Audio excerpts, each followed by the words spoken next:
a client release for me, and I already released it to my clients. Folks, the early bird for NFL and college football is only $7.77 right now. So as soon as anyone that you subscribe to loads of futures play, you get it. So you make sure you get that best line. Georgia's 10.5 minus 110. So it's juiced even on both sides. You look at what Georgia did last year, 13-1. Guys, Georgia has not lost a regular season game the last 3 years. An amazing stretch for the Bulldogs. They return 13 starters. If you think 13 starters isn't much, well, the last 4 years, they've returned 13 twice, 11 and 10. So this is as many starters as they've returned in half a decade. They were number 3 in yards per play diff last year, a very impressive 2.5 yards per play. They're number 29 in returning production. They have a team that has, again, not lost a regular season game in 3 years, but still return their head coach, OC, and DC. And when I look at the schedule, I have them favored in every game.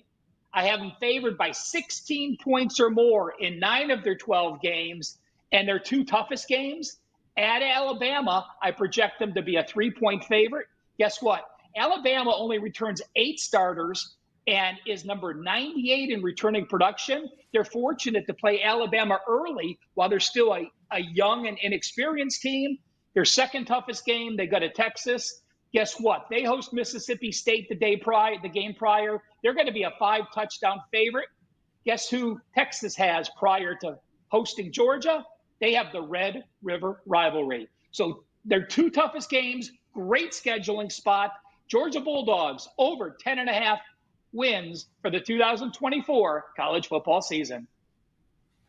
So yesterday, after I talked about Michigan under 9.5 wins, my friends were texting me and yelling at me, saying that Michigan's juiced way to the under at 9.5 wins, and I should have said it was 9 wins, even though it's 9.5 at many books, because it's it's a minus $2 or higher to get Wolverines minus or under 9.5 wins. What's the juice with looking like on Georgia now? Is this 10.5 widely available? Is that a scenario where we've seen money come in on the over, money come in on the under? Because from a juice scenario, is 10.5 a number that people can get without getting into the minus $2 range? Teddy, I loaded it yesterday at minus $110. I went to DraftKings right before we went out. It's still minus $110.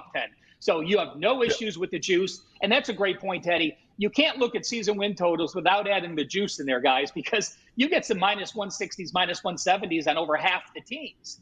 And it takes about, 90 cents to move it about that half win mark. So always keep that in mind. This is juiced at minus 110 both ways. Yeah, let me jump in real quick, Steve, because he made a key point. There's a huge difference between how much a half a win is worth in the college football marketplace versus the NFL marketplace. In the NFL, a half win in the middle of the pack is worth anywhere from 45 to 50 cents worth of juice. In college football, a half win can be easily worth twice that, because you can look at a schedule prior to the season and then say, there's 3 or 4 games that are toss-ups. Everything else, this team's going to win or this team's going to lose. So the half wins are worth more juice in college football than in the NFL. Sorry, Steve. Thank you. Yeah, I mean, just on mathematically, 12 games versus 17 games is 70% as many games, 30% less games. So that alone makes it worth more. And then, like you said, Teddy, every NFL game, theoretically, one team can beat the other. In college football, with these powerhouse teams, you have a handful, like Ralph said, almost every game but 2 is going to be a 2.5 touchdown line or more. So I love handicapping college win totals for that reason, because it really comes down to handicapping just a couple games on the entire season to really figure out which way you want to go. And that's the beauty of it versus the NFL, in which pretty much anything can happen on any given Sunday. I was going to say earlier, it's the longest day of the year. Summer has officially begun. The NHL didn't get the memo as NHL continues tomorrow night. The Canadians just don't get it, Ralph. But it's never too early to talk football because it is summertime. So we just looked some college football, NFL football around the corner as well. Give us a chart on week 1 home teams. These lines are widely available as well. And I love week 1 angles because it makes a lot of sense. The team has all summer, all August to prepare. And there's certain situations, Ralph, that definitely work year after year. Well, let's remember this, guys. Vegas bookmakers are putting up lines where they expect the public to bet them. they're not always putting up lines where they are. Who do the public games like? Oh, the home teams. Well, this is going to surprise you guys. It doesn't get any easier than looking at this chart and pulling out several important notes. This is simply the top section to the right, simply every NFL home team since 2014. And I did exclude the COVID year because there were no fans and you had no spring, you had no preseason, so it was different. So take a look. If you bet every home team since 2014, you have gone 44.3% against the spread. Simple. And why is that? I'm going to throw this out to you, see if you guys agree.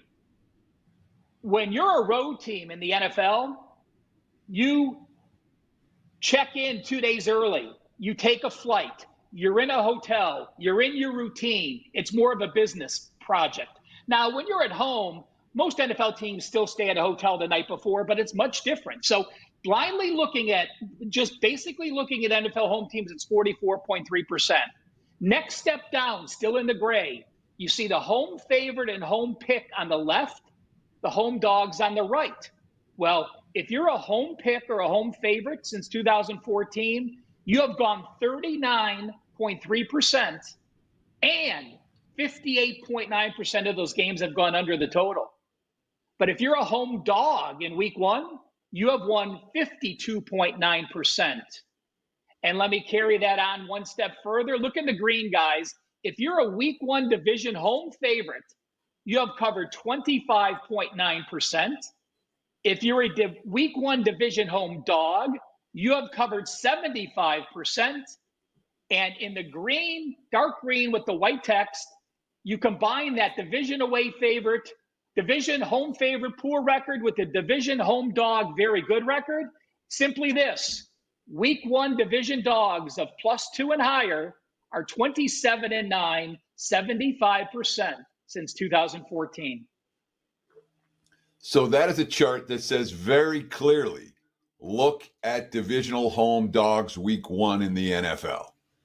What do we got on this year's card that fits into that subset, Ralph? You know, I believe there's only 2 division games, Teddy. So I just added the divisions at the very end because, again, we like to talk about this year and give you actionable info, but this chart to me has been powerful for years. So to me, you know, taking those division dogs of +2 or higher is the one point I would take. And also take a look at week one on the very top right chart.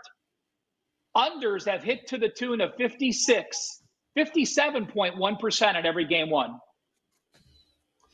And the 2 divisional games week one, Raiders, Chargers, Panthers, Saints. The Raiders 3.5-point dogs, the Panthers 5-point dogs week one for NFL.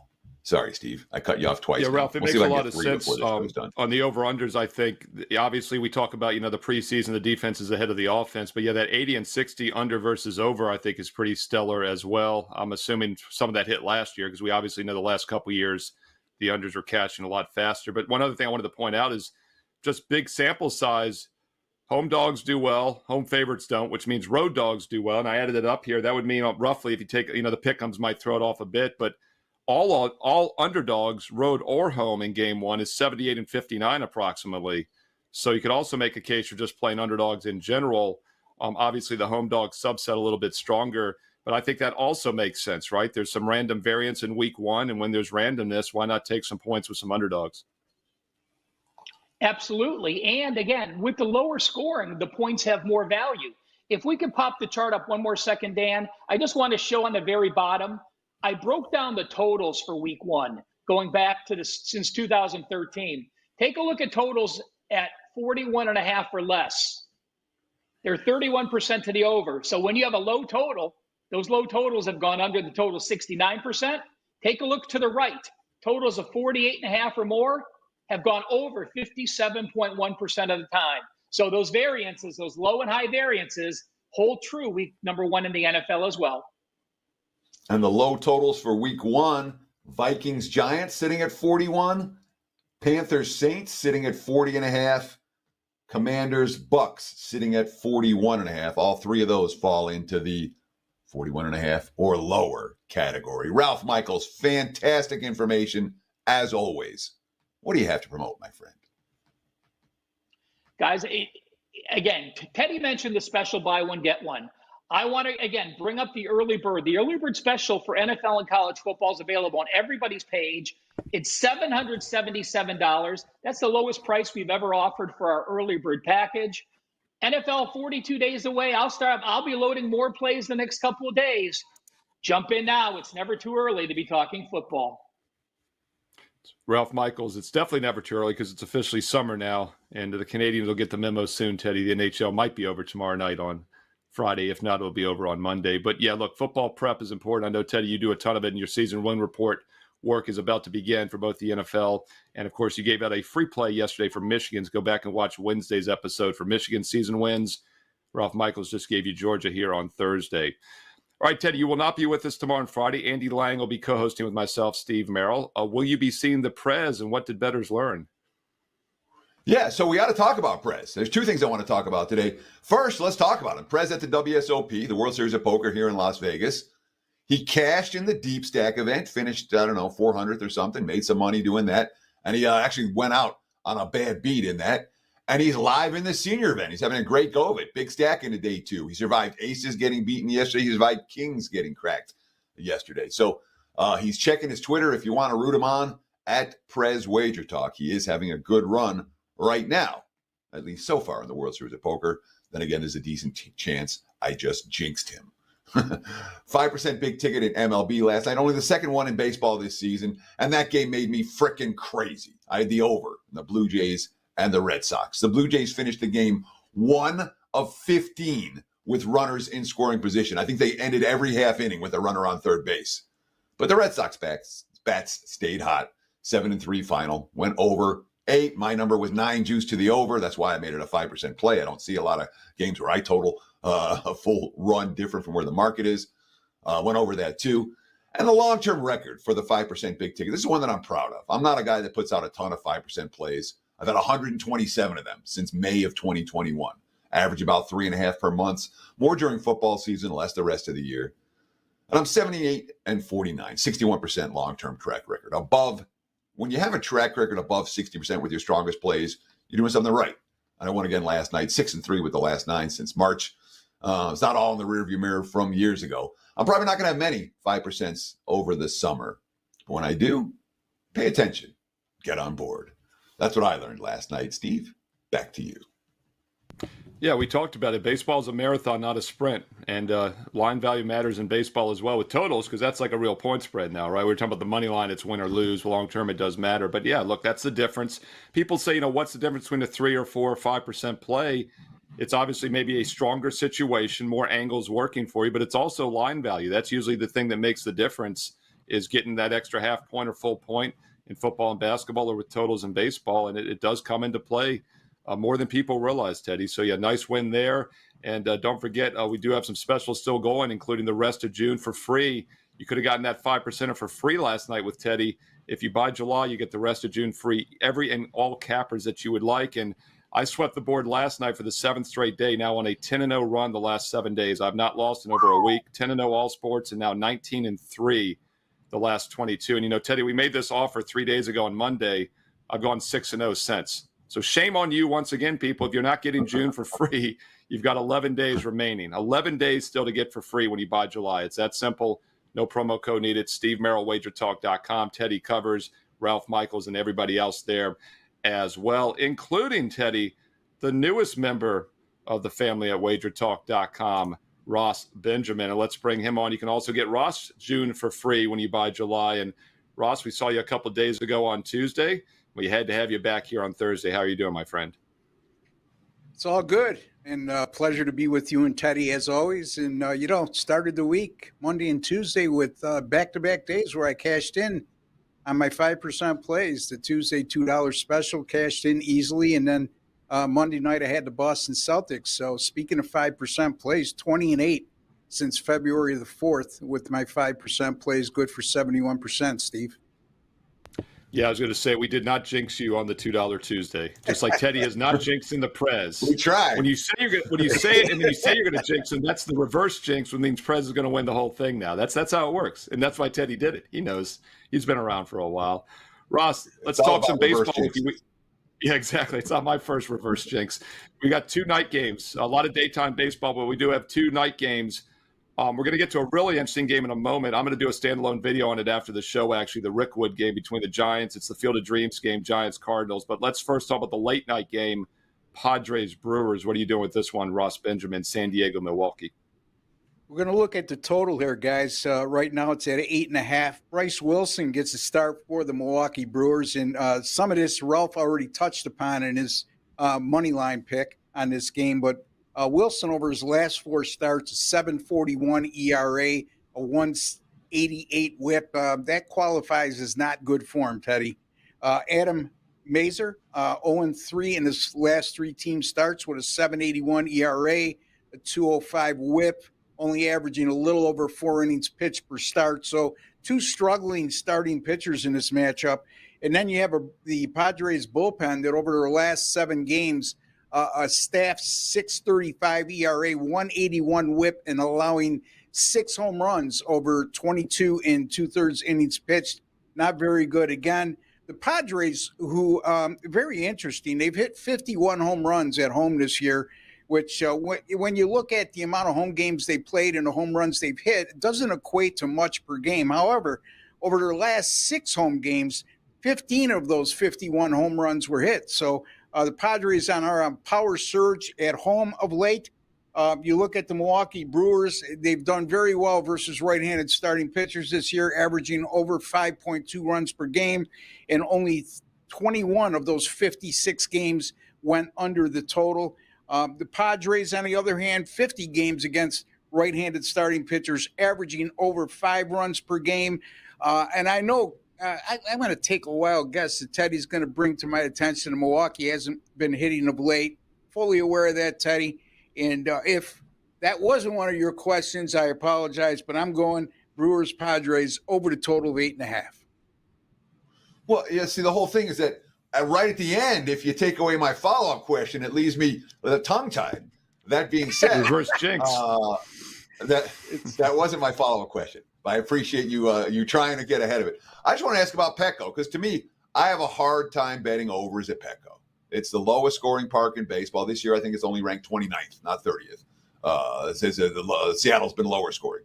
But when you start talking about 8.5, and there are 9s out there on this game right now, where you got to get to 10 runs at Petco, do you have any issues with this particular field where fly balls just die at the warning track like they do in no other park in baseball? I would have a lot more concerns if this was 10 years ago before they moved the dimensions in. I also would have a lot more concerns if this game was played maybe 2 weeks ago, when I look at the Padres' home run numbers or power numbers, whatever term you want to use, and they were pretty much anemic in the early part of the season in terms of home runs hit at home. But like I alluded to, Teddy, I can't ignore the fact that over their last 6 home games, 15 home runs. And, again, we've talked about this before. The Padres, to me, were one of those underachieving offensive teams early on. And they're capable of a lot more, and they're starting to show that of late, especially at home. So great question once again, and I hope I gave you a great answer as well. This is how you know Ross Benjamin is a wily veteran. That's why he's exclusive at WagerTalk.com. He tried to get ahead of the question. Who knows? That very well might have been the question, but Teddy is such a wily veteran, he could have switched it at the last moment. We will never know for sure. And that's why this is a game you cannot win, Ross Benjamin. So let's get on to the next game here on the nighttime card. I am doing a standalone video on this game. It's the Field of Dreams game. It's not in the cornfield this year, though. It's in Alabama at Rickwood Ballpark, which is the oldest existing professional baseball field in the country, over 100 years old. It's been in many movies over the 80s and 90s. I think the 42 movie about Jackie Robinson was filmed here, some others, but they have made some modifications. They put a lot of money into it just for this single game. It's kind of crazy in a way, but they put padded walls, other things, upgraded maybe some of the amenities as well. But yeah, National League TV on Fox tonight at 7 Eastern, so I think it's worth checking out. And I'm sure a lot of people are going to want to play this game while they're watching, Ross. So how are you breaking this down? Cardinals and Giants. Tricky handicap, obviously, because it's an unusual ballpark. Yeah, it would be much trickier, Steve, if I was concentrating on the total here, because then we got to get into dimensions, how the ballpark plays. And of course, we have no sample size of any length to draw from in that regard. So I'm going to concentrate on the money line here. Both teams' consensus line over at WagerTalk odds shows both teams at -110 the last I looked. Keaton Wynn for the San Francisco Giants, absolutely horrible, Teddy. Over his last 5 starts, the Giants have gone 0-5 of those games. And you know what? His 13.02 ERA and 198 whip have a lot to do with the Giants not having a success over that course of time. And the San Francisco bullpen, he doesn't figure to get much support from them either. You know, when you look at their numbers over the last 7, 6.06 ERA, 150 whip, and 6 home runs over the last 7 games. And I heard Ralph talking earlier on your follow-up question, and I want people to realize sometimes you can get misled by overall season numbers, especially in Major League Baseball where there's 162 games. I focus a lot on form, like Ralph alluded to, and the San Francisco bullpen form right now is not very good. And they also have averaged over 5 innings pitched over the last 7 games, and that equates to a bullpen that's tired and worn down and with limited options. The San Francisco Giants, 20-13 during the day, but at night, 16-26. The Cardinals, on the other hand, same type of splits. They are very good at night and not so good during the day. 13-18 during the day, 23-19 at night. Andre Palat gets a start for the Cardinals. He's underwhelming to say the least, but in this type of starting pitching matchup, Teddy, he's the lesser of 2 evils. And then you couple that with the fact the Cardinals bullpen much better than the San Francisco bullpen has been over their last 7, as the Cardinals bullpen has a 2.89 ERA over their last 7. And the Giants pitching overall, you look at recent games, they've allowed 5 runs or more in the last 5 and 5 of their last 6. I'm going to go with the St. Louis Cardinals here. And by the way, St. Louis is coming off back-to-back losses. They're 3-0 in their last 3 off back-to-back losses. Haven't lost 3 in a row since May 11th. I'm going to go with the Cardinals here, Teddy, -110 over the Giants. So I want to talk about Keaton Wynn here for a moment, because this is the same. Yesterday, I forget who it was. So it came on and made a real case against Patrick Corbin. Patrick Corbin's the worst pitcher in baseball. I'm like, well, why do they keep throwing him out there every 5 days? Keaton Wynn is a guy who they're still throwing out there every 5 days. He was fine in April. When you look at his results of late, what did he have? He played the Phillies at Philadelphia, the Rockies in Colorado, and the Dodgers. Then he went on the IL. His first start back wasn't good. And then the last time out, he pitched fairly well. With a pitcher like Wynn, who clearly the organization wants to see succeed, clearly he's getting opportunities that other guys wouldn't get. Isn't there more upside from this guy than downside right now? Well, the Giants obviously think that. Like you said, in most situations, when you see a guy with an over a 13 ERA over his last 5 starts, you're looking at who might be pitching very good at your AAA level and make a move in that regard, or substitute him for somebody who's a long reliever and give him a shot. But that's not been the case. I just think at this particular moment in time, yes, they still think he's a lot better pitcher than what he's shown of late. They're very high on his upside, but I can't look. It's like trying to catch an inside straight in poker on the river card. Is it possible? Yes, it's a similar type scenario. Is he bound to snap out of this sooner or later? Yeah, but I got to see something better than what I've seen over the last 5 starts, and I got to believe San Francisco isn't really high on their other options as well. That may be part of it, Teddy, because that may be why they're sticking with them. So it's the best I can answer. Again, one of those fabulous questions from Mr. Serbansky. Yeah, I'll chime in on it. As well. We talked about Corbin more in the baseball show yesterday, and I actually pulled up the Nationals AAA pitching stats. Their top 5 guys, really their top 4 guys, there are only 4 guys that have double-digit starts at Rochester, all have terrible numbers this year. So a lot of times it is you don't have another option to pull up. But the thing that jumps out to me about Keaton Wynn is very interesting. I'll talk more about this in my standalone video today here on the channel, but ERA is a very important stat. It's one of the better pitching stats, but I think WHIP is a better stat, and he actually has a pretty good WHIP. In fact, he has a lower WHIP than the opposing starter tonight. His WHIP on the season, 1.33, and you look at the WHIP here for Blante, it's 1.39. So that's walks and hits per innings pitched. So obviously you say, well, why is your ERA so high? It's because probably home runs, right? That's the one hit that can give up a lot of runs, and he has had problems allowing the home runs this year. So there again, like you said, Ross, it's kind of tricky to handicap a guy. Is he going to give up a home run or not? And here again, we're in what's probably a little bit of a smaller ballpark tonight, as the total saw some sharp money go from 8.5 to 9. So that's going to be the key, in my opinion, is if he keeps up from giving home runs. And that's really been what's hurt from winning more this season, Ross Benjamin. Yeah, if Ross, I can interject, can I interject one thought on that, Steve? Again, it goes back to what I just touched upon in terms of looking at overall numbers and then looking at recent numbers. Yes, his WHIP is 1.33 on the season, excuse me. I think that's what you touched upon. But over the last 5, it's 198. You know what I mean? So I can care less about, again, with all due respect to you, you pointed out a pretty good, I'm glad you brought that up. But, his overall WHIP for the season is okay. But recently, he's been terrible in that regard. And I agree with you. I put a lot more emphasis on WHIP than I do ERA, like yourself. Yeah, no question about it. But then, like Teddy kind of alluded at, the last 5 at Philly, at the thin air of Colorado, the Dodgers, and Texas. So yeah, they've definitely had some tough opponents. So we'll see. One indicator normally is when they keep them in the rotation after multiple bad starts, there's usually something there, unless there's no other option. And that is something that's always been very fascinating to me, guys, handicapping baseball for as long as we all have. About over 100 years of experience, by the way, the three of us combined, handicapping MLB. And that's a compliment, not an insult to any of you, although I am younger than both of you. Ross Benjamin, what do you got going on at WagerTalk.com? Well, if you see this video in time, I got a game going at 1 o'clock, money line pick.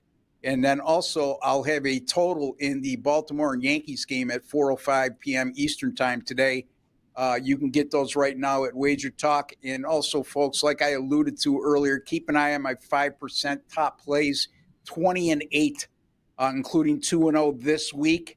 And I'll have 2 more before the end of the month because that's our allotment. And not bad, 20-8, 71% since February 4th of this year. So looking forward to a big baseball season, looking forward to a nice hot run in baseball, up over 30 units since August 4th of last year in baseball, up over 39 units overall in all sports since August 4th last year too. So a lot going on at WagerTalk. Look forward to it. And thank you again, guys. I always enjoy being on the show with you two. And you can find Ross every week here doing the standalone videos as well. He does baseball videos almost on a daily basis here with free plays on WagerTalk TV. Yet another reason to hit subscribe and click the bell for instant alerts when the shows and the free play videos go up each and every day here on the channel. Teddy, over 160,000 subscribers now on WagerTalk TV. I remember a couple years ago, we were happy we got to 50, and it's been exponential ever since. All right, we're going to talk a little UFC in a moment with Kyle Anthony, our fight expert at WagerTalk.com. But before we do so, Teddy, let's do a little daytime baseball for the live viewers here on WagerTalk today. Big game breakdown.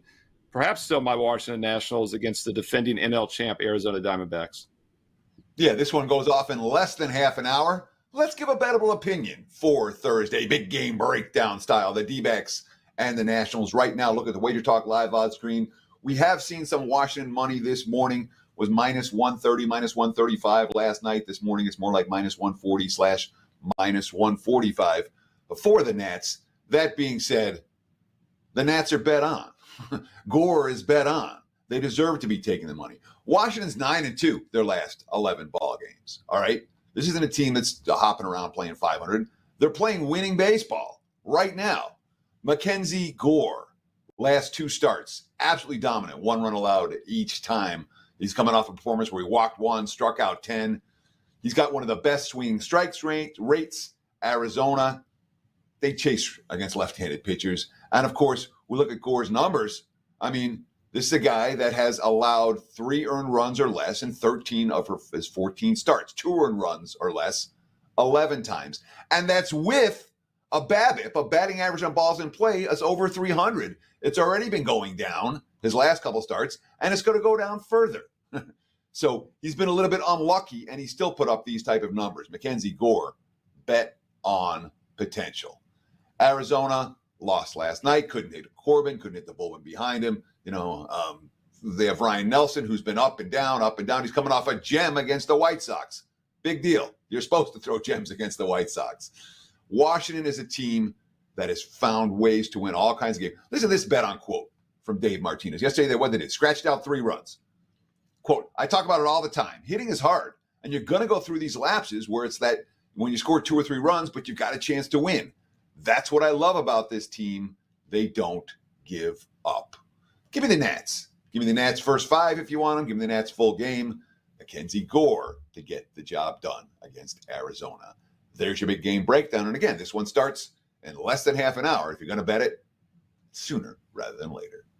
Back to you, Mr. Merrill.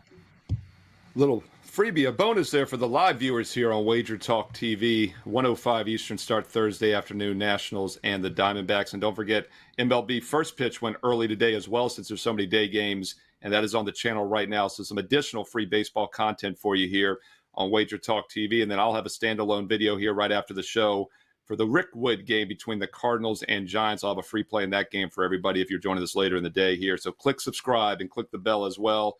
Thumbs up, like is greatly appreciated, and comment on the replay as we read the comments and we reply back. All right, let's close it off now with some fights. UFC Fight Night this weekend. Kyle Anthony, MMA expert. And Kyle, one thing I love is that when you come on the show, you always give us a couple free plays, but you don't shy away from the big ones, the main event. You always bring it. Give us something in the main event for this Saturday. In the main event here, we've got Robert Whittaker versus Ikram Aliaskarov here, and there's definitely a lot of moving parts to this fight here, where you've got Whittaker was supposed to fight Chimaev this main event and ends up now falling out. You've got Ikram Aliaskarov, who's a guy that was supposed to be fighting last week. Now, the crazy part is that was in Vegas, and he found out Wednesday, Thursday of last week, and they shipped him to Saudi Arabia, where this fight's taking place, and a lot of moving parts there, cutting weight, days out from a fight, and I think that's really going to hurt a lot of the cardio, a lot of the movement. It could drain some energy. Plus, you got to add in the fact that this is a 5-round fight, and Ikram was preparing for a 3-round fight in Vegas, and probably a fight where Ikram was going to run through this guy, absolute bum he was fighting, and really was setting Ikram up for probably another highlight finish and moving him on and up the rankings. But now he's fighting Robert Whittaker. Short notice for him here on the other side of the planet. I think is definitely a lot of moving parts. But if you look at really Ikram as a whole, this guy is legit. I mean, you definitely know he definitely has power. He's going to move forward. He's got, heavy hands. He's got that wrestling style too, that he's going to be able to get you down. And that could definitely, make Whittaker uncomfortable. There's definitely going to be keeping him off balance, those kinds of things. But there are multiple really, positives for the Whittaker side here. And I think the first is going to be the 5 rounds, weaponizing that cardio. But the other part is going to be his 82% takedown defense rate. Whittaker, solid when it comes to his takedown defense. He can stay out of danger. He's very good at creating space. And I think some of those things can help him. But also the biggest thing here is going to be his footwork and his distance management. Really light-footed, can work his angles, pitter-patter shots, work back in and out of range. And I think a guy like Aliaskarov, who's going to push forward, going to throw, I think that does help the counter-striking for Whittaker as well. And then lastly, you got to look at strength of schedule here, and it's worlds apart when you're looking at this. You've got Whittaker since 2014, he's 14-3. So over that decade, the only people that he's lost to was the current champion Dricus du Plessis and also Israel Adesanya twice. Besides for that, he has beaten high-level guys. He has looked good. You look at Ikram on the other side here. Of course, he's on his way up, but he fought a guy first in the UFC that's no longer even here. He beat Phil Hawes, who is an absolute glass cannon, can't take a shot. And then you've got Worley Alves he beat recently, who's 1-5 out of his last 6. Now he's facing Whittaker. I think this is a massive step up. I think there's a lot of moving parts to this. It really plays a big-time favor into Whittaker here, 5 rounds. So I got to go Robert Whittaker here. I agree with this line movement. Money continues to come in on Whittaker, and I do agree with it. I think that he gets the job done in the main event. Whittaker -150 versus Aliaskarov in the main event, it says Kyle Anthony. And Kyle, you did a fantastic job talking about that fight without anyone hitting on you before you started your analysis, like Prez usually does, telling you how beautiful Kyle, you are. So you did very well. This is the safe zone, you said. This is the safe zone. I apologize, Kyle. I'll be more creepy next time. Let's talk about one on the undercard where you're looking at a big dog that you think is live. That would be Rodriguez and Gastelum. Talk about this fight and why you like the dog at the big plus price. Yeah, so I think this line is extremely wide here. You've got Kelvin Gastelum. He's minus 250 on the comeback. You've got Daniel Rodriguez around plus 200. Now, the thing here is that I really do believe the market has really overreacted to the last two losses for Daniel Rodriguez. You know, Rodriguez comes in here, 4 straight victories, look good, look sharp, and then he fights really 2 tough stylistic matchups. He's got Neil Magny, who's a guy who's going to long, lanky, he's going to wear on you, he's going to weaponize cardio, he's going to push you up against the fence, take you down, and that's really what he did. He exhausted D-Rod and took him down 5 times, ended up getting that finish in that 3rd round. The next one was Ian Gary, who Ian Gary may be a complete clown on social media, but the guy's an elite level fighter, great, you know, undefeated, great distance management, high level kickboxing, and it was just a tough matchup for him. He wasn't able to get into rhythm, and now you look at stylistically in this matchup. You know, I like the boxing of D-Rod big time here. I think he's got the crisper combinations. He's going to have a 3-inch reach advantage as well too. I think he can utilize a lot of that, and I think the biggest advantage that D-Rod's going to have is going to be weaponizing just his high volume. He's really going to push a high volume output here. And if you look at just statistically, he basically averages double the significant landed strikes compared to Gastelum. You know, you've got D-Rod, he's landing 7.3 significant strikes per minute, while you've got Gastelum landing 3.5 significant strikes per minute. I think he can really push that forward, really utilize that, and really kind of bank rounds by just simply outlanding him. And then also the part is that D-Rod's not going to have to worry about takedowns. You know, that was really the issue with Neil Magny. He couldn't really commit to his punches. It forced him to kind of be out of rhythm, and that's really where Neil Magny took it to him. Where you've got D-Rod here, 63% takedown defense rate. You've got Kelvin Gastelum, 30% success rate on takedowns. But the telling thing is that over the last 4 fights for Kelvin Gastelum, he's 1-16 on takedown attempts. Absolutely terrible. I think that's really a bad look. And then lastly, which is just really kind of happening today, is, Kelvin yesterday talked about, I'm not making weight. Like, he flat out said, I'm not making weight. Him and D-Rod ended up talking. Now there's a catch weight here. To me, again, that's terrible look here. That's not prepared. He's always had issues with cutting weight. Plus, Kelvin's 2-6 out of his last 8. One of those wins, arguably, he lost. He could be 1-7 out of his last 8. This is, I think, an easy, value play here on D-Rod. I think this number is way wide, so I do like this plus money on Rodriguez to get the job done. Yeah, those catch weight fights, Kyle, are always intriguing to me because it does kind of tell you that the training something went awry or they just weren't where they thought they were. So very interesting take on that one. And once again, Kyle's got that play written up in detail on his page also. He does post free MMA plays at WagerTalk.com. And not just number one over the past year, but you're number one the past 3 years combined in MMA. And you've got some strong best bets going this weekend as well. For the gorgeous one, Kyle Anthony, tell us what you got. There you go. Listen, last weekend was the first back-to-back losing cards that I've had this year in 2024. And not only was it that I had a 4% play on Josh Quinlan. He was minus 120. Going into the 3rd round, the judges' scorecards, live line, he was anywhere from minus 700 to minus 1,000. Didn't get the nod there. It was a little bit frustrating. Should have cashed there for clients, but have another 4% play that I really do like right now. Have 3 there, 12-4 run on 4% best bet play. So really locked in. Also already have a 5% up for the following week. 2 plays already locked in for UFC 303 the following week. So really excited about it, and we're going to keep it rolling this week.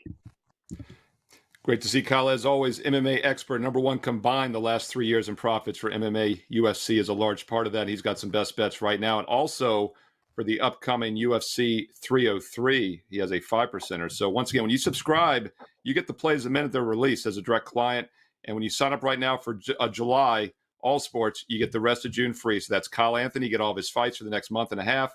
You get Teddy's and my baseball best bets. You get any advance plays as well when they're released ahead of time. When you're a client, you get it instantly. When we send it out, everyone gets it. And once again, the rest of June free the next 11 days when you buy July, every and all capper, no promo code needed, at wagertalk.com. I'm on a mere 10-0 all sports run the last 7 days. Why not cash in again tonight?